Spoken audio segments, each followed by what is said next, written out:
Okay, everyone, help yourself to more salad.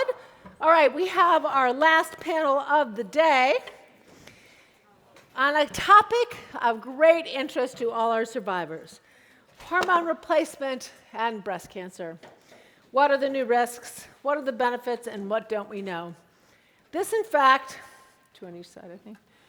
This, in fact, is the reason we started Rise Up for Breast Cancer, because the internists, the OBGYNs, the breast cancer people, and the primary care people are definitely not on the same page. Okay. Okay, so these are like really important questions. And I wanted to set the stage with, there are things we know, and there are things we don't know. And when there are things we don't know, there are no absolute rights and wrongs. There are trade-offs. That is true in medicine. There are trade-offs. And you try and sort it out for each individual patient. So we, of course, will take questions. We do not want to talk to you about your specific situation. We just can't do that well here. So we don't want that, but you can ask any question that you want. We just don't want it to be about your personal situation, because this is not the right format for that. We're happy to set up an appointment, talk to you about that anytime. So I thought really one of the ways to really think about this is, and we've been talking all morning about personalized medicine, all the posters out there about how you can personalize care, personalized risk assessment, personalized screening, personalized prevention, personalize your treatment and trials like I-SPY, giving endocrine treatments specifically. So why, we also want to start working on personalized screening. Our fabulous new breast surgery fellows are going to make that a reality this year. How do we personalize screening after you've had breast cancer? And shouldn't that depend on the kind of cancer you have, the risk from that cancer, the timing of that risk, all those things, and what risks have you inherited? And in addition to that, what are your symptoms? What are you feeling? How are you doing things? So that's what we're going to talk about here now. And the first thing we're going to talk about is that Hemali Batra-Sharma, who is our brand new faculty. I think you're here a year and a half now? Just a year, but feels like 90, I know. But anyway, very fun. We're so happy to have her. She was trained under my very good friend Becky Shatsky at UCSD, our close partner. And she is here joining us in full force. And she's going to talk a little bit about the differences in the kinds of cancers that you have, what that tells you about when your risk for recurrence is, and how much risk you have, and then how that might play into just thinking about hormone therapy. Why don't you start with that? Thank you. Is this on? Very directional, though, right? Yeah. Hi, thank you so much for sticking around, spending time on a Saturday to be part of this conversation. As I was preparing for this talk, I read a recent review that highlighted that over 1 billion people in this world are postmenopausal women. And women cope with many symptoms of perimenopause and menopause through various journeys, navigating management of hot flashes, vaginal dryness, joint pains, bone density loss, fatigue, mood changes. And so the use of HRT, or hormone replacement therapy, is highly controversial and very much an individualized decision. We have to think about the patient in front of us, their goals, the severity of their symptoms, what they've tried to manage, to try to manage these symptoms of perimenopause or menopause. We also have to think about their comorbidities. For example, if somebody has a history of blood clots or a history of stroke, that those risks may be impacted by use of hormone replacement. We also have to think about the type of hormone replacement. There are different types, and I'm sure shortly we'll talk about the Women's Health Initiative and other trials that have given us data on outcomes with use of combined estrogen, progesterone, or estrogen-only approaches for replacement. And then we certainly have to also think about patients in whom there is a breast cancer diagnosis, the type of breast cancer, and the risk of recurrence. So when I speak about use of HRT among patients who have a breast cancer diagnosis, right now the use of HRT is generally contraindicated, but I think we need to think broadly about individualizing that decision about how to help patients manage symptoms. And I'll use an example. I have a patient with early stage triple negative breast cancer who passed the 5-year mark post completion of treatment without evidence of recurrence. And she really struggled with side effects that were not able to be managed by use of other non-hormonal agents. And so she and I had a risk-benefit discussion, and thankfully she didn't have other comorbidities like metabolic risk factors or history of cardiovascular disease. And so for her, she was able to utilize an estrogen-only hormone replacement strategy. She had a history of hysterectomy, and so that was a way that we could help her manage quality of life with this long-term survivorship. So putting that in the big picture for us, so there are certain kinds of cancers where your risk is in the first 3 to 5 years for recurrence, right? Mm-hmm. And what are those? So in triple negative breast cancer, for example, that risk of recurrence is highest within the first 5 years. For pretty much essentially 5-year risk, and your risk is not really after that. Right. Yeah. And they're not driven by endocrine therapies. Now, we don't know for sure what role progesterone might play in the milieu for that, but in general, right? And what about, there are some high-risk hormone-positive cancers also, where that risk is early, right? Yes, so with hormone-positive breast cancer, the risk of recurrence can be many years out, 10 years, 20 years out, but there's a whole spectrum of behavior of ER estrogen-positive breast cancer. There are some that are higher risk, and certainly that risk of recurrence may be within the first 5 to 10 years, versus those smaller, low-grade, more indolent, sleepier types of hormone-positive breast cancer where that risk of recurrence may be later. So and we talked really about that this morning. Really, are there a class of really indolent cancers that aren't really going to cause much risk? That's not the issue. How do we know who those people are, and how do we make those options available to people? So I think those are things that we are continuing to work on to try and understand better when you're making trade-offs. So our next speaker, Mindy Goldman, and I have been working together couple years, for at least 30 years. Okay, and we actually, Mindy got interested in taking care of women she's an OBGYN, taking care of women with breast cancer, and we invited her to build her clinic in the breast care center so that there was always someone to talk to about a lot of these things. And I think, Mindy, one of the things that's really different now than when we started is, well, we got lots of options and lots of things that we can do for people, right? Yes. So, why don't you talk about some of those? Is this on? Yeah. Can you guys hear Mindy in the back? Hear me? Doesn't feel like it's on. No, it's not on. How about this? Yeah, much better. This is on. Okay. So the biggest thing I try to tell any of my survivors is there is absolutely no reason that you have to suffer with menopausal side effects. We have treatments that can virtually help with any symptom. Certainly, some of the most common menopausal symptoms are all the temperature dysregulation, hot flashes, and night sweats. We have a whole host of prescription alternatives to hormones that can be offered to people. So low doses of some of the antidepressants, some types of pain medications, some overactive bladder medications have all been found to be effective in reducing hot flashes. Not as effective as HRT, but can be very helpful. We also have some FDA-approved ones. So I think a lot of people don't realize that there are FDA-approved non-hormonal options. One is a brilliant marketing ploy because it's low-dose Paxil, and most people have probably heard of Paxil as an antidepressant, and they made a dose lower than what's used for depression and then changed the name to Brisdil so people don't have to feel that they're on an antidepressant. But that is FDA approved. And in 2023, we got a new drug approved called fezolinetant. The trade name is Veozah.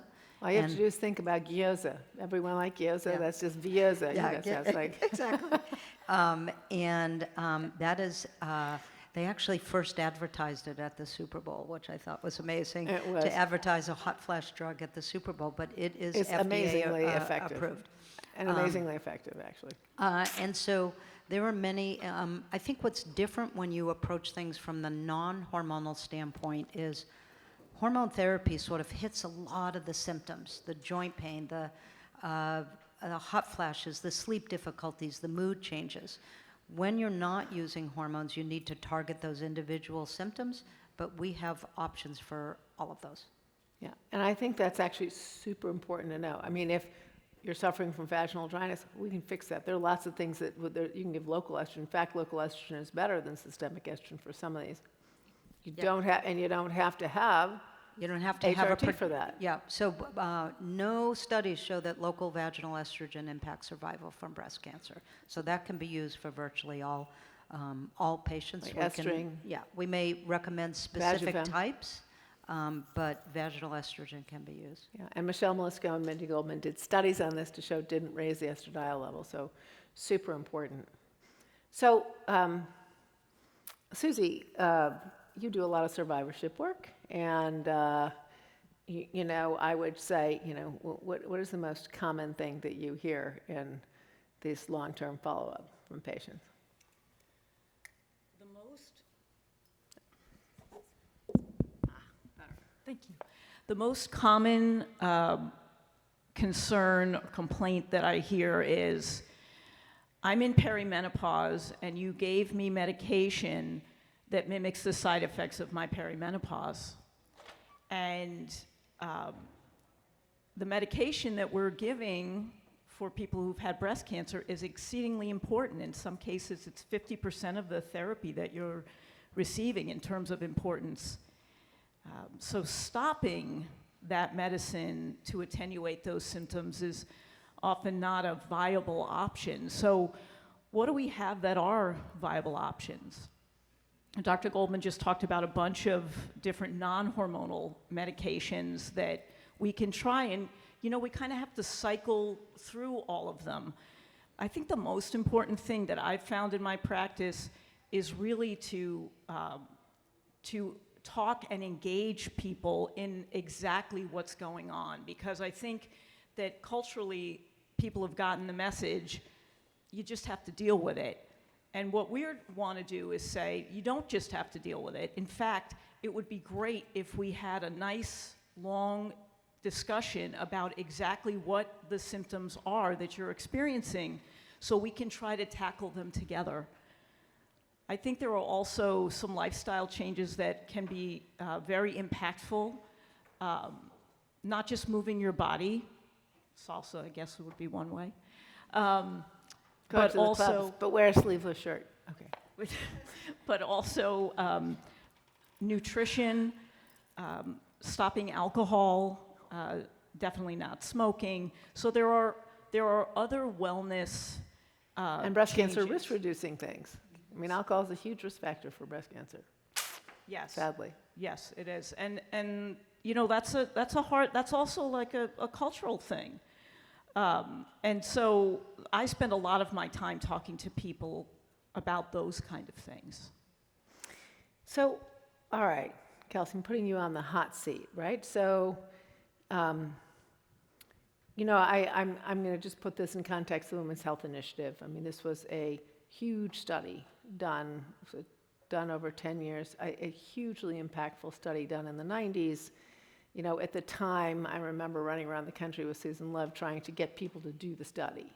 And at the time, you know, Prempro was the most common drug prescribed in this country. It's now the blood thinners. Anyway, but followed by Pembro. Anyway, but I would say that the main thing that people said is, you know, estrogen prevents dementia, estrogen prevents heart disease, estrogen prevents, you know, breast cancer, this whole laundry list of things. This is wellness, menopause is a disease, you must be treated, everyone, and of course, most of that turned out not to be true.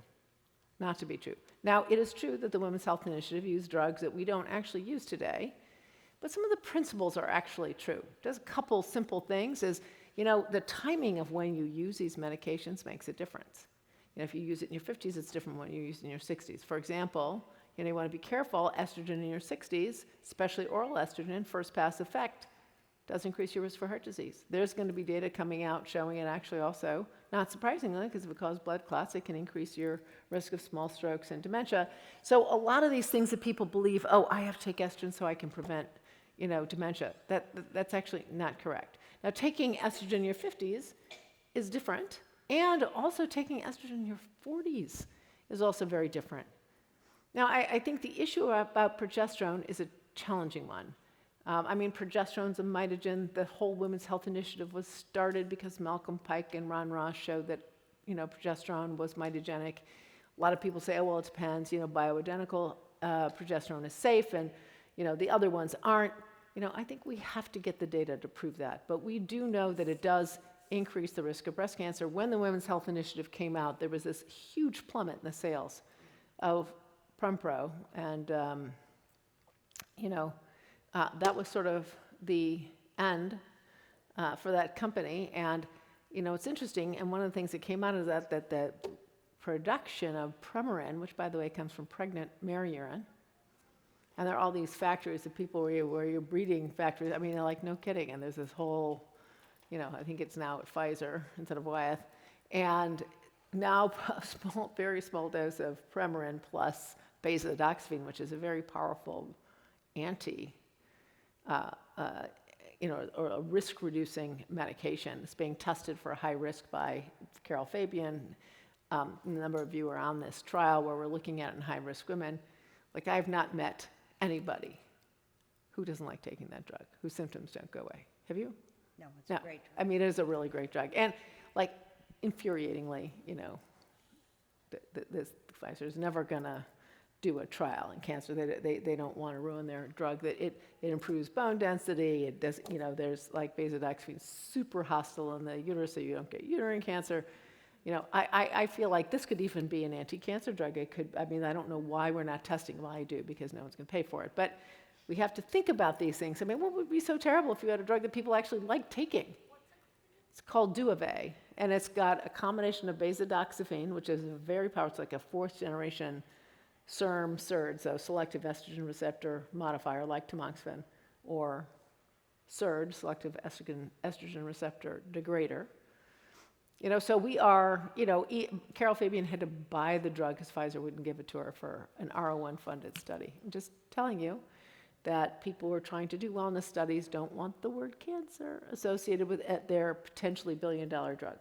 That's just the way it is. And it's coming off patent, so they're for sure not going to do anything about it. So we are going to have to figure out a way to do it. In fact, Barry Kahn at the Rise Up meeting last year suggested it would make a great contraceptive. I'm super excited about that.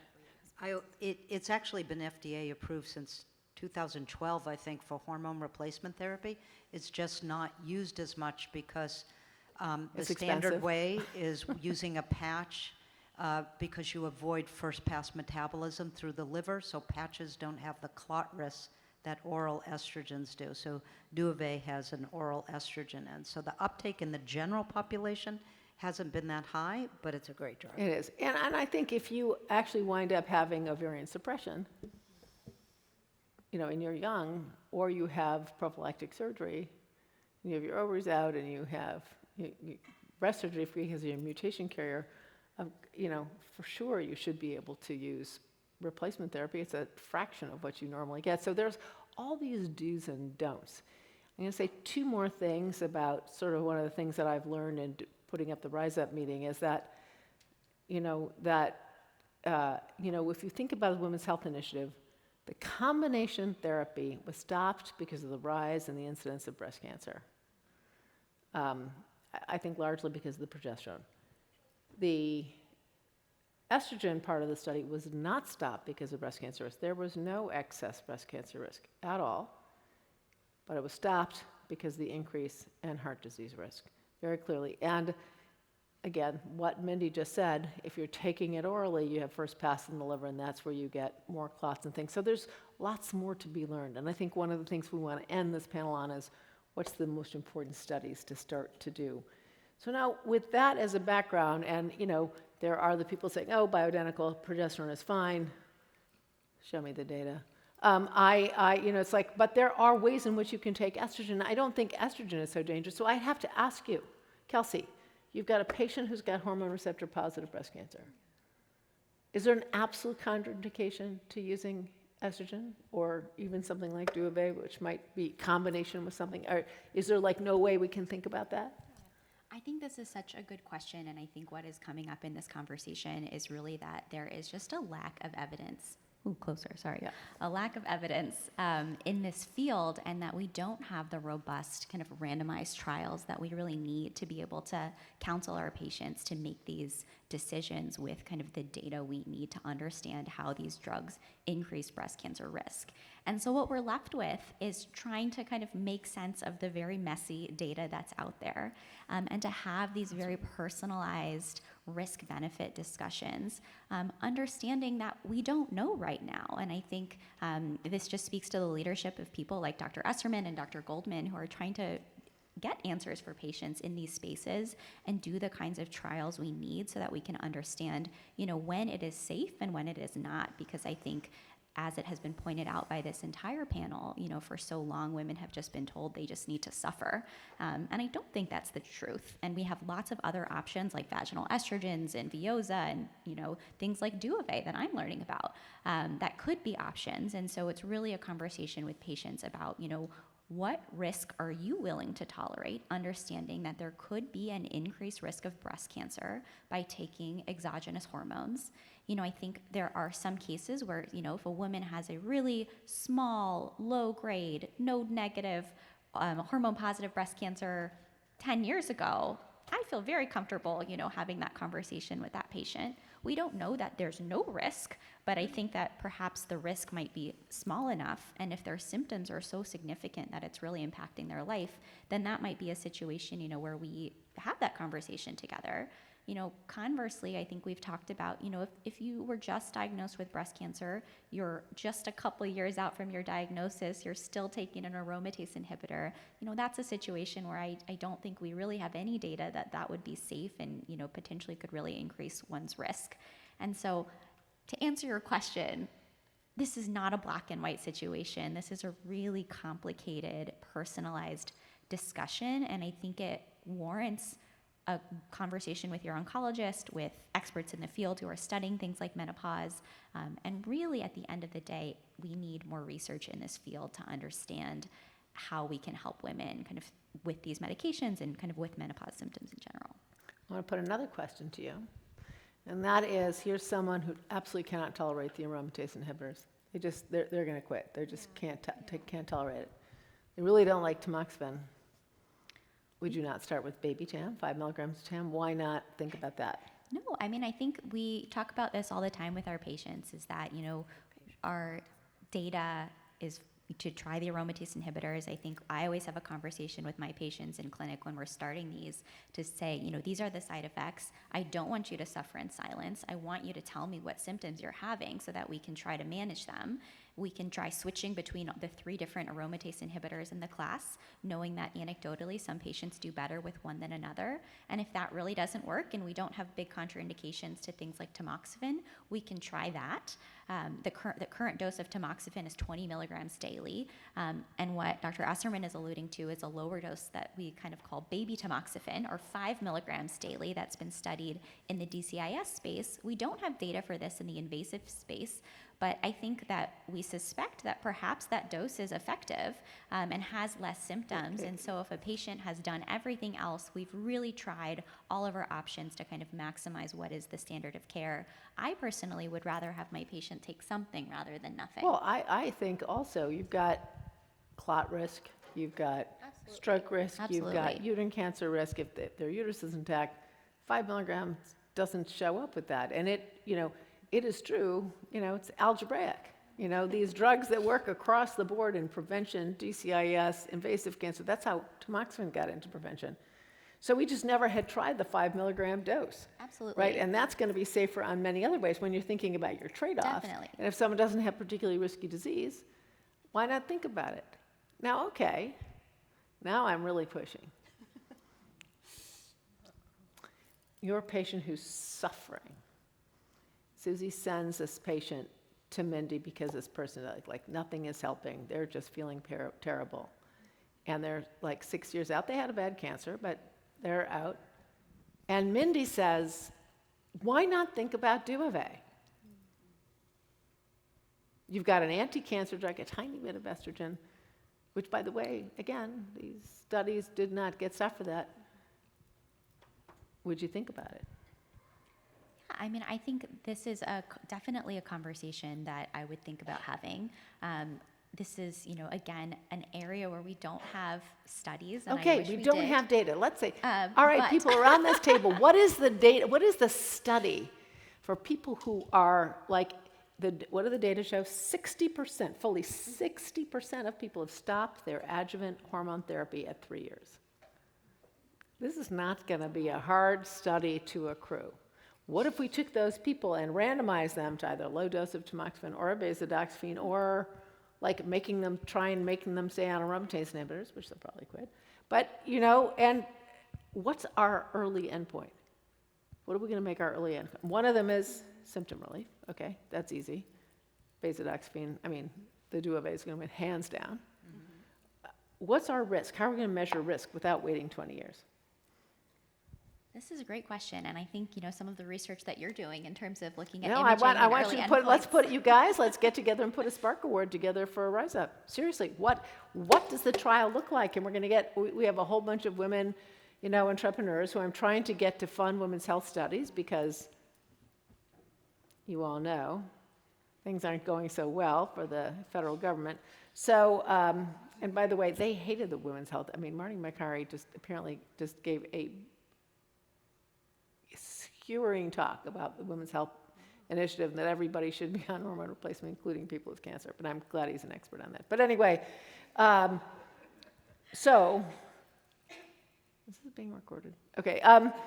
I think we have to think about what are the studies. Mindy, what is the study you want to run? Well, the problem is if you use breast cancer as an endpoint, that may take a while. So Okay, we need what's to the- get- okay, so we what's the need to early get, endpoint? So we need to, can we look for MRI changes? Can we do some other measures that can be a surrogate measure so we don't have to wait for breast cancer as it Early recurrence endpoints. So yeah. tolerability, Right, so breast density, ctDNA, but you have to be yeah. positive. Yeah. But we could measure it if you stay negative. That's actually not bad. 3 years staying negative. Yep. Yep.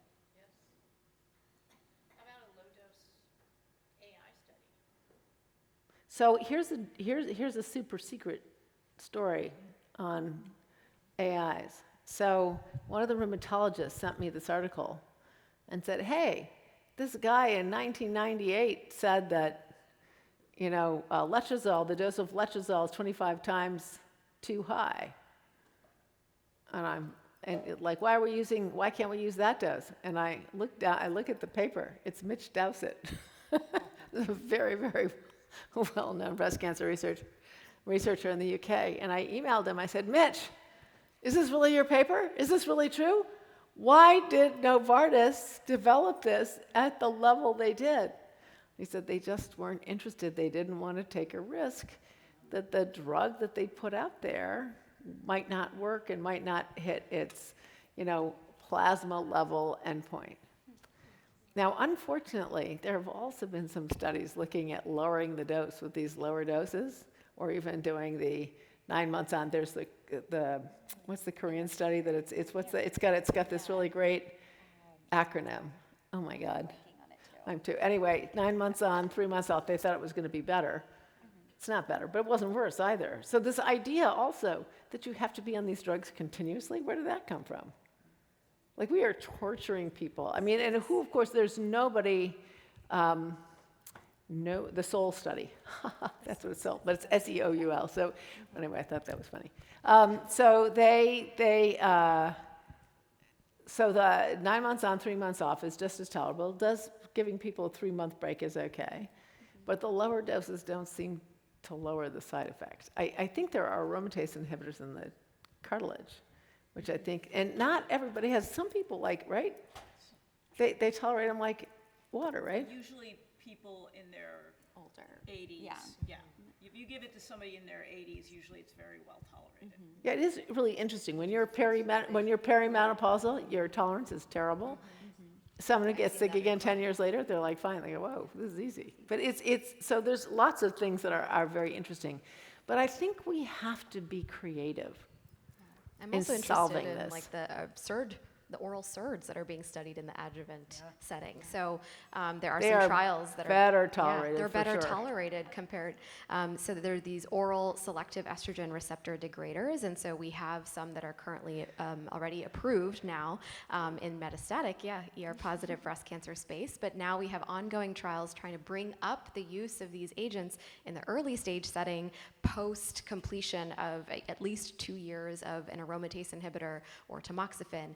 And could these be better tolerated? You know, certainly those trials are looking at patients' outcomes from the recurrence standpoint, but then also looking at tolerability of these agents, because we know when we utilize these agents in the metastatic patient population that they're generally well tolerated compared to, just anecdotally, obviously, compared to what patients describe their symptoms as having been when they were on aromatase inhibitor or tamoxifen. So I really am interested in those trials in particular. But those trials require 5,000 plus patients.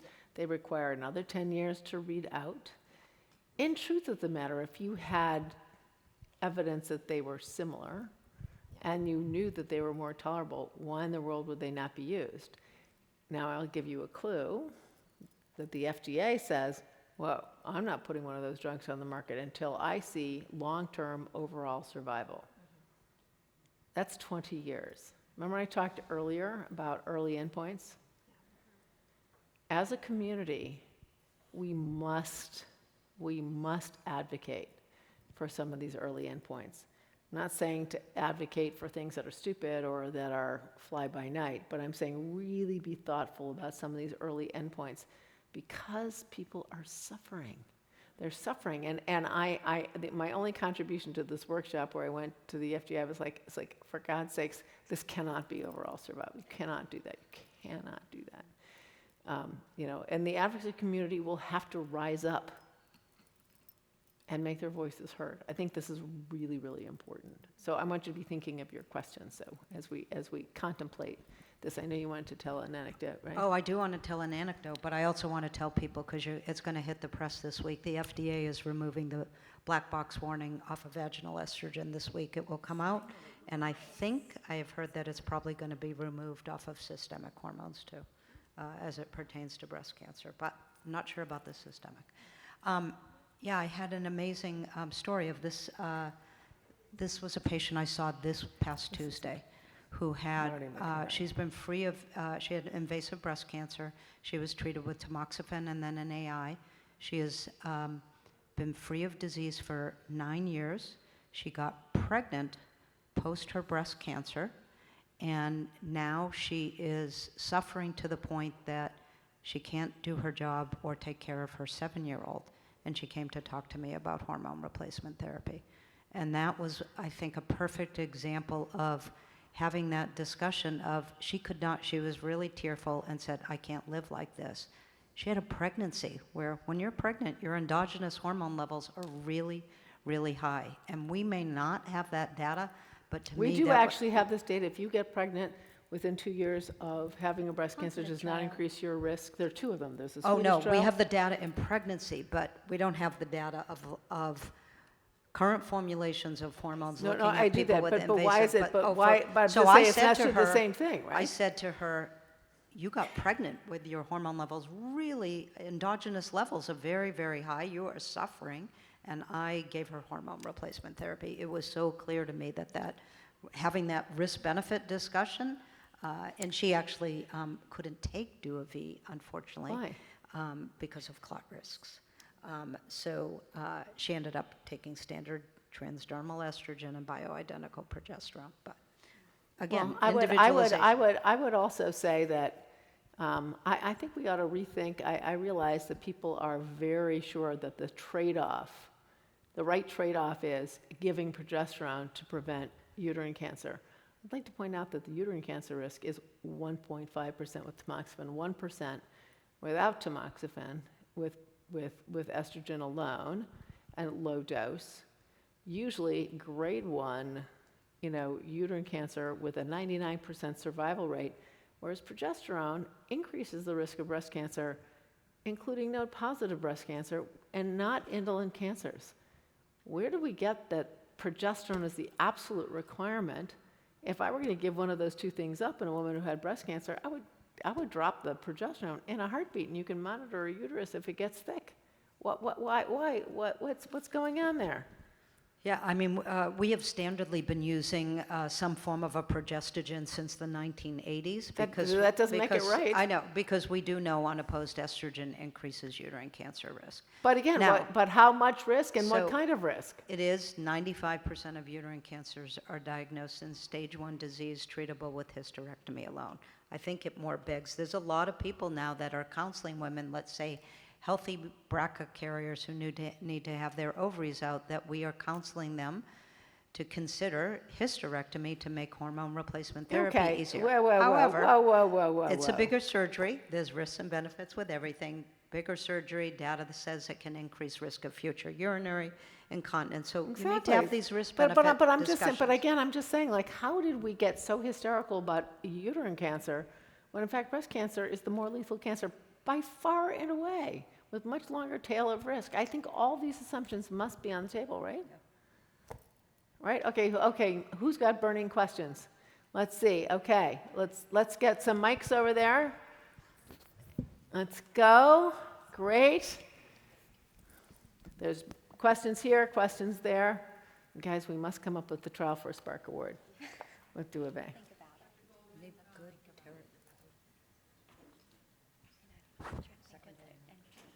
Dr. Goldman, did you say that the FDA was nixing the estradiol? Black box warning. The black box warning off of vaginal estrogen. What does that mean? I'm not So understanding. there's a black box warning on any form of, estrogens that specifically relates to breast cancer, including on vaginal estrogen.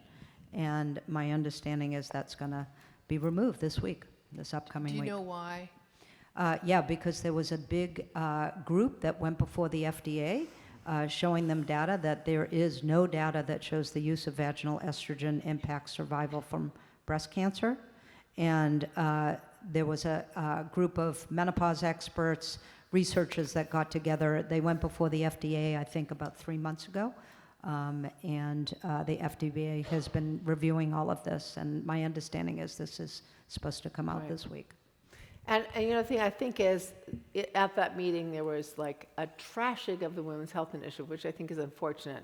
Because I think what you want to do is say, wow, we learned a ton from there, but we also learned a ton, actually, that showed, again, estrogen alone is not it's got other risks. And those risks depend on the age at which you take it and the form, whether you take it oral or you're taking it transdermally. So I think those are all really important things to say, wow, well, we want to be careful not to use oral estrogen after you're 60. We want to be, vaginal estrogen, especially low doses, like no risk. These are the things that I think we can use without trashing a former study and making sure that you manage to use that information wisely.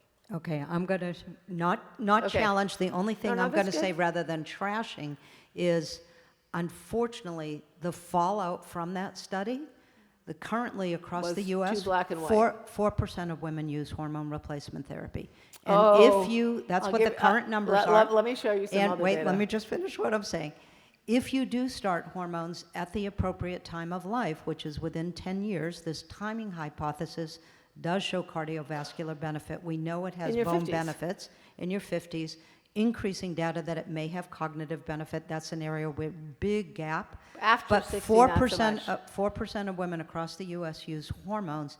And the fallout also means anyone who's trained in medicine, since the WHI got the message of women should just suck it up and deal with these symptoms and didn't So- get the real risks and benefits of hormones. Let me give you a little data. So the Wisdom study, we took all comers, anyone who had not had breast cancer, regardless of their risk, and initially 40 to 70, now 30 to 74. And this is for Wisdom 1.0, where we're looking to see as a personalized approach or risk-based screening approach to screening just as safe as, better tolerated, preferred by women. We were told, no woman in this country would do anything other than annual screening.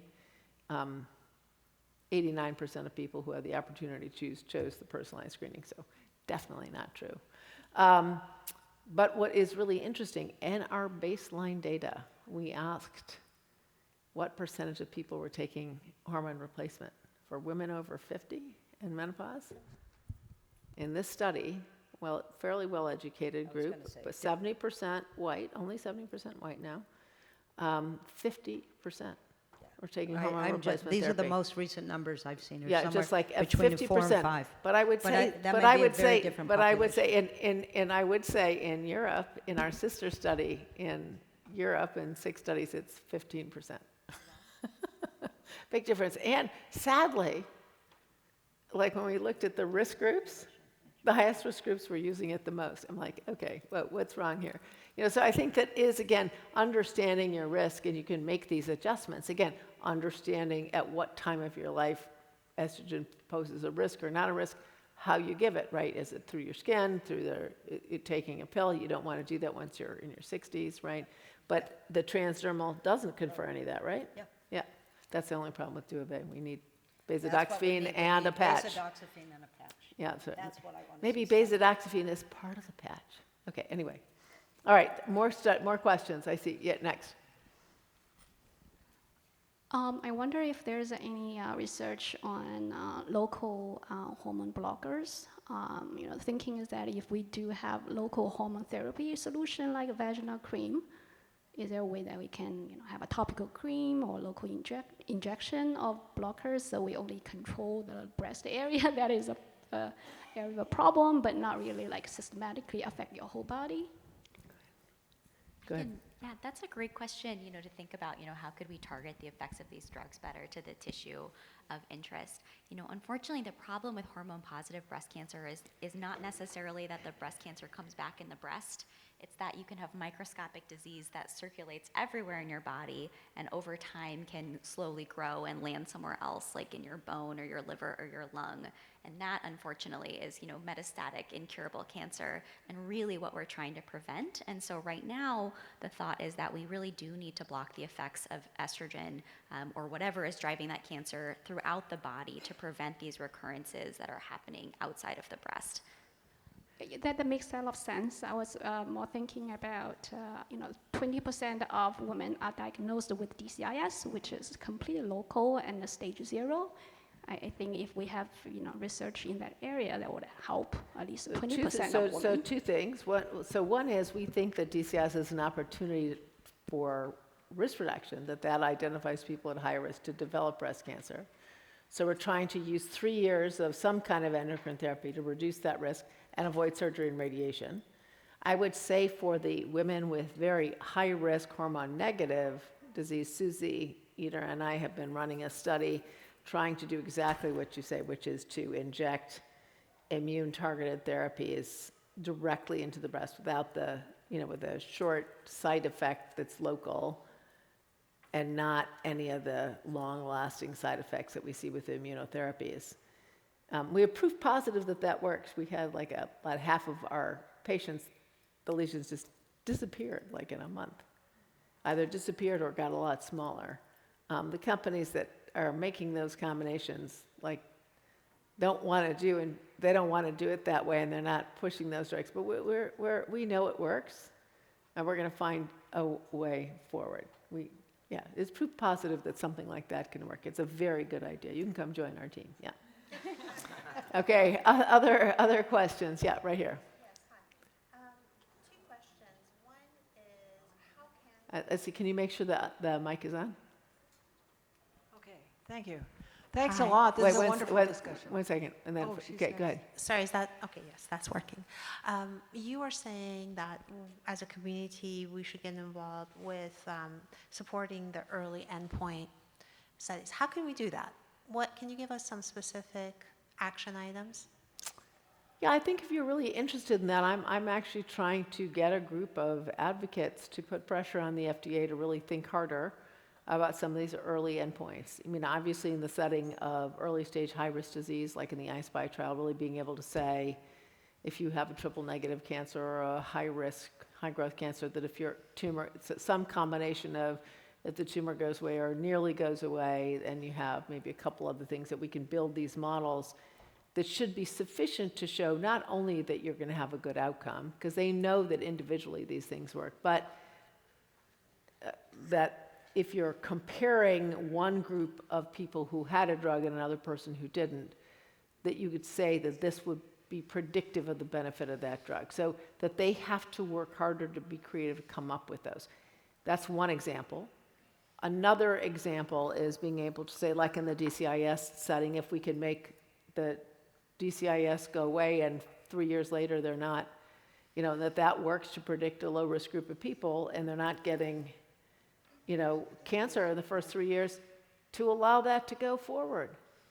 And another thing is with these, in these settings of endocrine therapies where people are really suffering, to try and say if we can come up with an alternative that is more tolerable, if we have some other evidence that it's locally working, even before we wait the 20 years to get the survival data, that is better.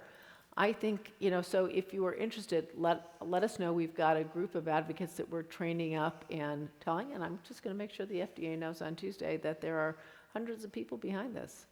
And that it's not, I'm not telling them that they have to do it this way or that way. I'm telling them that they have to work with us and help us come up with a solution. Not to say, oh, we're not going to do that because we have to wait for overall survival, or we're not going to do that because blah, blah, blah. No, we reject that.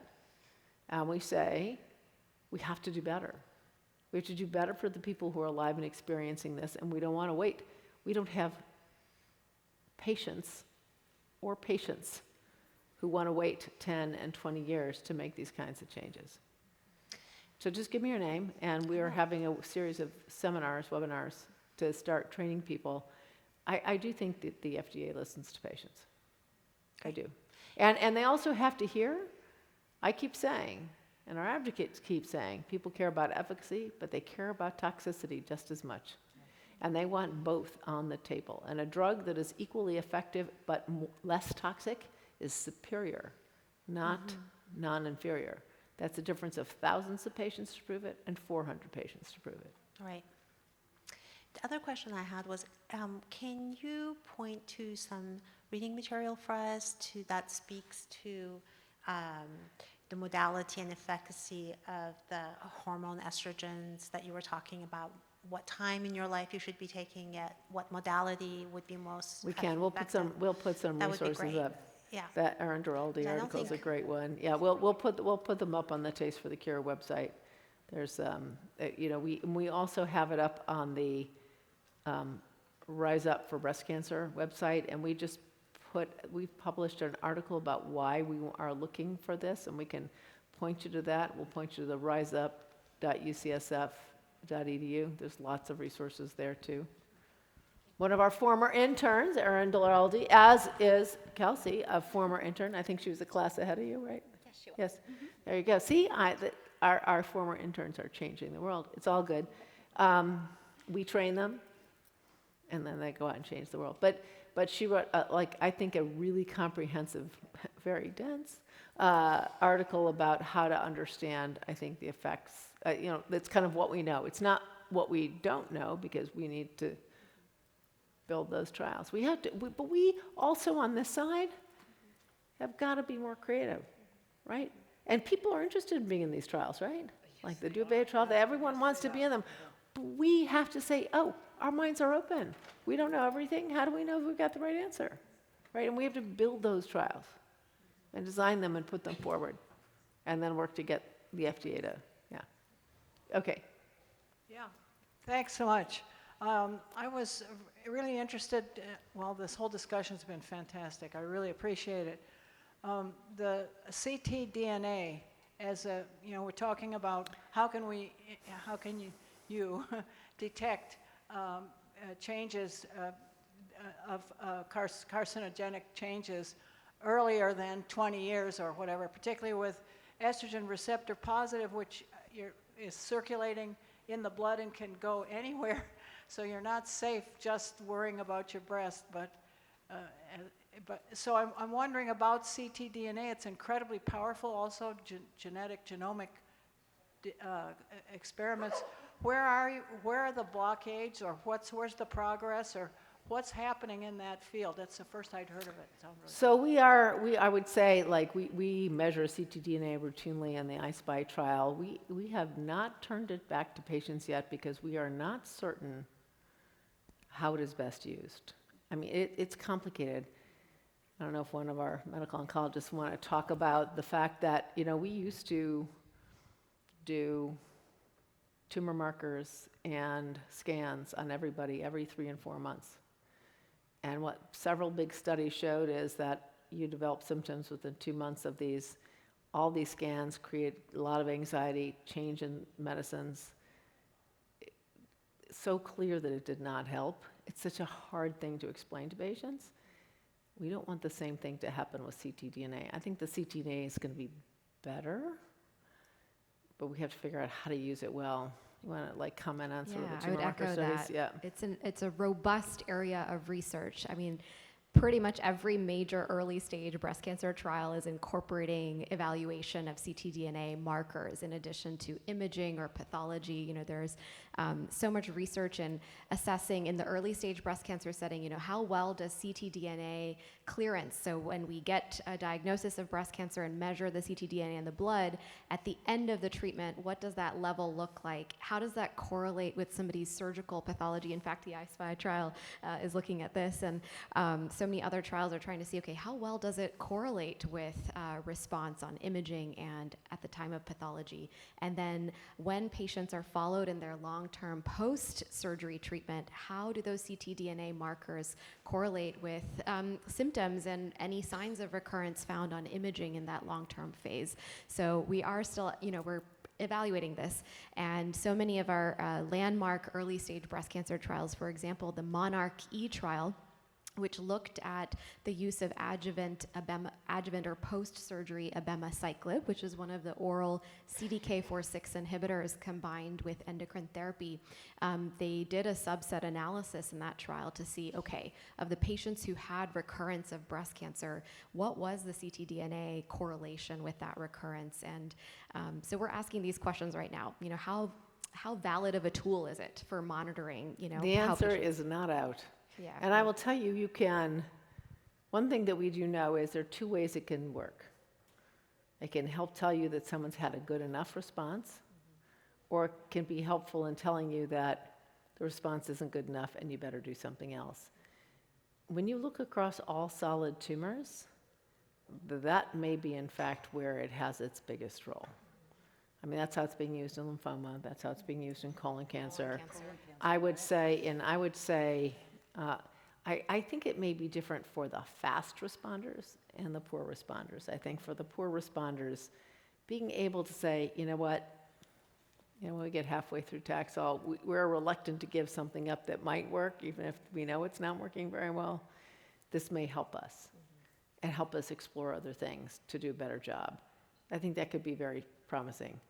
For the fast responders, we have, anything works pretty well. Having the MRI go away, having the ctDNA go away, having, the tumor go away. There's all kinds of things, and they all work pretty well. So it's not necessarily the panacea there. I think where ctDNA might really help us is to let go of things that aren't working. I don't know. I mean, we're working hard on it, really. And even in the metastatic setting, I mean, we have so many trials now showing the utility of monitoring ctDNA and then tailoring treatment, and then also which broach these questions of, well, should we change how we manage metastatic breast cancer based on these findings? And so I think, more to learn. Yeah. And I'll have The Kelsey only add thing more. I was going to add, I completely agree with all of that, is I think that this will be a really powerful tool one day, and we're just still figuring out how to use it. Right now, we think that it just might not be sensitive enough. There have been trials where they've looked at monitoring ctDNA after patients have breast cancer to see if this could detect the recurrences before imaging, and what they found was it really didn't. And so we just don't think our tools are sensitive enough right now. And so I think as the technology gets better, it might become a tool that we use more. But right now, Careful what you wish for. We That's had a true, I tool that know. was too sensitive, and once you tell someone it's positive, you can't take it back. Exactly. So it's like, we have to be careful. It's Pandora's box a little Studies bit. first. But I think we're learning. All And right. So stay tuned. One more burning question, and then we're going to say goodbye for the afternoon till next year's Taste for the Cure. Yes. So great discussion. Thank you so much. I just recently learned about something that perhaps is a little bit like circulating DNA. It's the thymidine kinase test that's starting to be used, and I actually understand. Is that the cell turnover rate? Yes, exactly. Yeah, so we And have a marker, I don't know if Sandy's still here, there's a marker called Ki67 that we use pretty routinely in tumors. For a long time we used this tool where you give people bromoiodine water and you try and see how much the cells are turning over. It's a pain to do. And the Ki67 is, there are many ways we have to look at proliferation, but the easiest test is actually a measure called Ki67. so this is a new way to also look at monitoring effectiveness, like to the CDK4/6 inhibitors in early stage disease, and to be evaluating the Well, response. we can So look at, you can look at under, 3% is full cell cycle arrest on Ki67. I think those are, they're using Path AI, those kinds of things are still going to be, they're easy, they're ubiquitous. Yeah, but I think just all those curious things- if it's being looked at, because I know some other local systems, healthcare systems are looking at it too. I like more of the same. And I also, just last thing is people, please don't go out and get the Grail test or Gallery or whatever whatever new name they pop up with. That data is for sure not ready for the prime time looking for tests. They can maybe find grade 3 cancer. Thanks very much. We do a pretty good job of that too. But that's, if it's barely cost effective to do a $300 mammogram a year, doing that test once a year for $1,000, definitely not ready for the prime time. All right, I want to thank our panelists. I want to just say, how about if you had to design a study that you think would be most important, we're going to have a 30-second lightning round.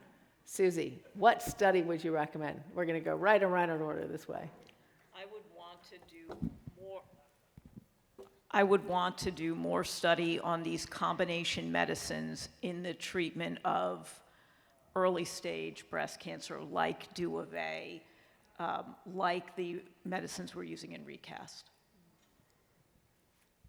I feel like Duvet is having a moment, mostly because I learned about this recently, and I think I would want to study that. And I've been thinking this whole time about what your early endpoint is. And I'm wondering if you could do some kind of genomic, kind of PAM50 type of thing, like the Ki67 suppression as a metric. So I will think more about that. Yeah, I want us to come up with a spark idea to do a pilot trial with something like Duvet, engaging someone who's going to be the future of making a drug like this with a patch, and something like beta-doxyphene. So we have to see where that's going to go. Yeah, so one of the problems right now, Duvet is only FDA approved after menopause, so we need something for perimenopause. I want to see us do a trial looking at early stage breast cancer, looking at a whole bunch of different formulations, standard HRT, patch, and progesterone. Duvet, if we can get, you can get bazadoxifene in Australia, bazadoxifene in a patch, estrogen alone, and then figure out As a all the window endpoints. trial? Yeah, Do a window trial and see what the tumors look like? What we want is the endpoints to look at. I want to add an arm that includes patients without a breast cancer diagnosis as well. So similarly that we need data and outcomes of patients who already have a diagnosis, include women who also are dealing with perimenopause and menopause symptoms who need these agents, and then look at their risk and follow them over time too. Well, So I we think got to need have those early endpoints, right? Imaging endpoints. That's right. That's what we're all looking at. All right, fantastic. Big round of applause. And a big round of applause to all of you for sticking it out and staying so late. And we'll see you back at Taste for the Cure in 1 year. Come help yourself to some salad, so we don't have to take it all home. All right, thank you again, and thank you to Chef Dan for doing shopping at Berkeley Bowl, and for bringing salad dressing since I forgot to bring the vinegar. Okay.